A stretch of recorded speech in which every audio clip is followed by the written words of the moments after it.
পড়াশোনা করে আমি রোগী দেখি, দেখতে পারেন। কিন্তু প্রশ্নটা হচ্ছে আজকে কেন এত ডায়াবেটিসের বারবারন্ত? ডায়াবেটিসের বারবারন্ত তো শুরুই হচ্ছে আমাদের একদম জন্মের পর থেকে। প্রথমত যে মায়ের জঠর থেকে বাচ্চাটি বেরোচ্ছে সেও হয়তো প্রি ডায়াবেটিক বা অলরেডি সে ডায়াবেটিসের জন্য ওষুধ খাচ্ছে, ইনসুলিন নিচ্ছে।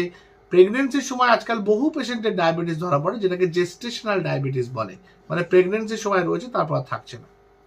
সেই মায়ের যে বাচ্চা হচ্ছে সেই বাচ্চার বডিতে অলরেডি ইনসুলিন রেজিস্ট্যান্স বলে একটা জিনিস থাকে, যে জিনিসটাকে আমরা ডায়াবেটিসের একটা মুখ্য কারণ মনে করি।